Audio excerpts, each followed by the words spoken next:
Hello, my name is Markey, and I am a fourth-year postgraduate researcher working at the University of Liverpool in conjunction with the British Library. My research project, titled Mediating Militarism, chronicling 100 years of British military victimhood from print to digital, 1918 to 2018, seeks to investigate the concept of military victimhood within British commemorative practices through the lens of militarism. This presentation will give an insight into some of the research I have been carrying out, utilising print archival materials held by the British Library, as well as from websites collected by the UK Web Archive. To begin with, it would first be useful to outline some key concepts that form the core of this research project. These are militarism, British commemoration, or the 1919 model, and military victimhood. Militarism is an ideology that glorifies war, facilitated by the sanitization and trivialization of war's reality. Alfred Varg posited that militarism constitutes the excesses of the military, things such as medals and parades that are not strictly necessary to the waging of war. There are many militarisms that have existed throughout time and space, dependent on the social and political context in which they were developed. One of the core tenets of most militarisms, however, can be typified by what George Moss called the myth of the war experience, whereby war is packaged and sold to citizens as an idealized adventure, with its more gruesome reality obscured. The 1919 model constitutes British commemorative practices conceived of in the wake of the First World War. Rituals such as the 2-minute silence, the cenotaph service, the interment of the unknown warrior, and the wearing of the poppy. At the centre of these rituals is the victimhood of social actors who have suffered as a result of war. These practices serve to facilitate public recognition and appreciation of their victimhood. Despite utilising a fixed framework, commemoration in Britain has not been a static concept since 1918, and over the last century attitudes to war have shifted in accordance to contemporary events. For example, my preliminary research has shown how enthusiasm for commemorative events in Britain waxed and waned throughout the 20th century, with proximity to a conflict, for example immediately before or after, heavily influencing the mood and likelihood of citizen participation in commemorative ritual. Military victimhood is the depiction of military personnel as victims. Here, the typically masculine representations of soldiers comes into direct conflict with the more traditional view of the victim as a supposedly feminine individual, bearing traits such as passivity and weakness. Despite this contradiction, military victimhood still plays a vital role in the 1919 model and extends beyond just soldiers, encompassing also secondary victims touched by war, such as the bereaved. This project seeks to investigate the potential function of military victimhood in a militaristic ideology. To carry out this investigation, the texts that I have collected for analysis come from 3 mainstream British newspapers, the Daily Mail, the Daily Mirror and the Times, as well as websites collected from the UK Web Archive. To collect these texts, I searched each database using specific terms and temporal parameters. I then imported these collected texts into an in vivo database and began coding them, identifying emergent relevant themes. Using in vivo allowed me to seamlessly compare texts from both newspapers and the Web Archive, and the software's Encapture feature allowed me to directly import websites into the database. Once the texts had been sorted, I applied my chosen methodology of critical discourse analysis. This method is concerned with how discourse, language and symbols can assist in the development and maintenance of a specific social reality, also shedding light on micro and macro, or top-down and bottom-up aspects of commemoration. Critical discourse analysis is ultimately concerned with power relations, and how discourse can be controlled by the more powerful groups in a society to perpetuate a certain ideology. With regards to British commemoration and victimhood, I wanted to investigate which social actors were at the forefront of discourse concerning remembrance and victimhood in particular, so as to then critically assess how increased visibility of these groups could contribute to a militaristic ideology. To achieve this, I looked at the implementation of 2 specific discursive strategies across the text sample. Nomination and predication looks at how social actors are named and described in either a positive or negative way, whilst transitivity looks at objects and actors, or who is doing what to whom.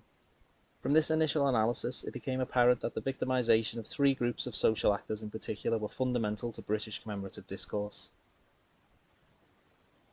Firstly, ex-servicemen, victimised by their experience of war, either through disablement or consequent destitution. Their masculine identity as soldiers is replaced by a more traditionally feminine view of the victim. Discourse emphasises their weakness and passivity, focusing on both psychological and physical suffering. These men are war-disabled, broken, suffering. Sympathetic depictions of their victimization served a practical use, encouraging members of the public to donate to relevant charities, as the care of ex-servicemen in Britain is largely left to public generosity. In stark contrast, the war dead are not depicted sympathetically, but as heroes because of their agency, not passivity, in their victimization, often referred to as a willing sacrifice. Their readiness to die for the nation is romanticized and applauded largely in the text sample, seeing them described as glorious, immortal heroes. Unlike the ex-servicemen, the reality of their suffering is obscured, and it is their victimhood that most overtly contributes to a militaristic ideology, glorifying death in war. With the victimhood of both ex-servicemen and the war dead, there is an element of pride on display within the text sample. Despite the suffering of both, to have done so on behalf of the nation is seen to transcend to some degree their victimhood, and is lauded by the majority of texts. Again, we see evidence of victimhood central to the 1919 model, potentially aiding in the sanitizing of the reality of war. The bereaved, those who have lost loved ones in war, were the focal point of initial commemorative practices. They are a group largely depicted as feminine in the sample, as women and widows, and most readily fit into the framework of the traditional victim. Like ex-servicemen, they are passive in relation to their victimhood. These depictions reinforce traditional views of gender roles regarding warfare, with men most commonly positioned as warriors and women as warriors. Romanticized language surrounding the war dead served to soothe their suffering, giving meaning and validity to the deaths of their loved ones. Throughout the sample there is little mention of female soldiers, with women relegated largely to the role of the bereaved, further reinforcing the identity of the soldier as an overtly masculine figure. As you can see here, when two female members of the armed forces are visible in the sample, they are still portrayed as fulfilling a typically feminine role, shedding tears for male soldiers.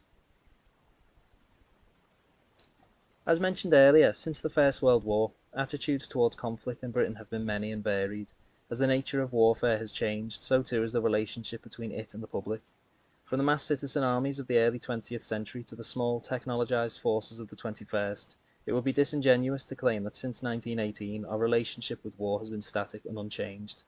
However, the manner by which Britain officially commemorates war has been largely static and unchanged, with the 1919 model still in use, having been tailored to the specific practical and emotional needs of Britons who experienced the First World War firsthand. These commemorative practices initially championed peace and an end to all wars, their language praising the men who had achieved this, but from our historical vantage point a century later, we know that this was not the case, and war is still prevalent in the modern era. It can be argued then that an adherence to traditional commemorative practices, with the First World War having passed from living memory, has resulted in important, nuanced interpretations of the rituals becoming lost, with them now instead plainly romanticizing war and soldiering, as well as supporting the view of their necessity. Mainstream texts in the sample from both newspapers and the UK Web Archive belie this fact, and focus on a supposedly homogeneous response to these practices, giving the impression that remembrance is a unifying event across Britain, whereby military victimhood is recognised and appreciated uncritically by the British public each year. Taking this contested issue into account, we see a fourth group of social actors emerge relating to commemorative practices and recognition of victimhood. The deviant. These are social actors who do not conform to the mainstream behaviour prescribed by British commemorative discourse and are subsequently vilified by texts in the sample.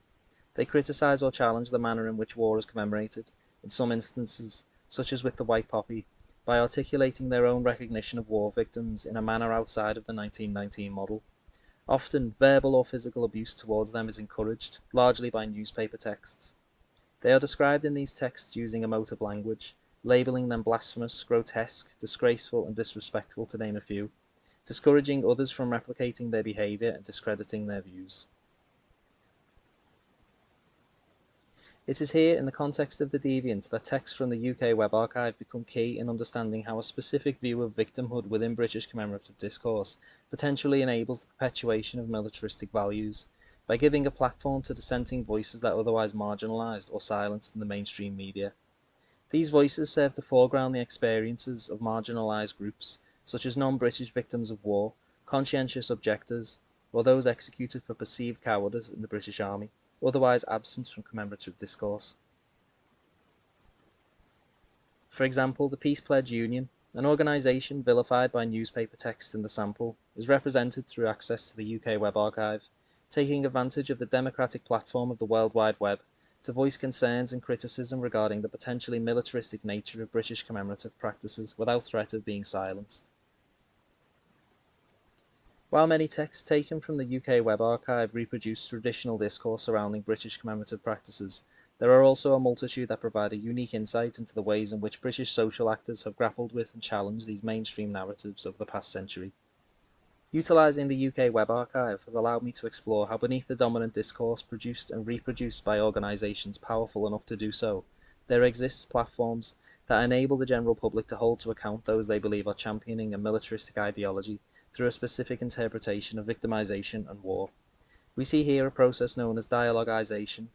This is in reference to what degree a text provides contextual information on the topic it is discussing.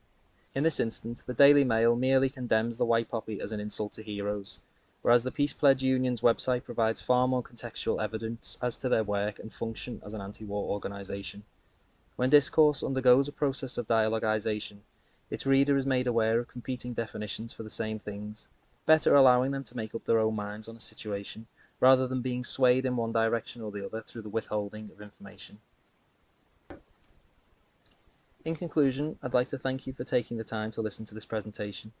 I hope this brief exploration of my research has provided some new insights into how digital web archive texts can be used in conjunction with print materials to explore how dominant narratives can be critiqued and challenged, opening the door to new perspectives on issues that are seemingly impenetrable when viewed through a traditional, mainstream lens.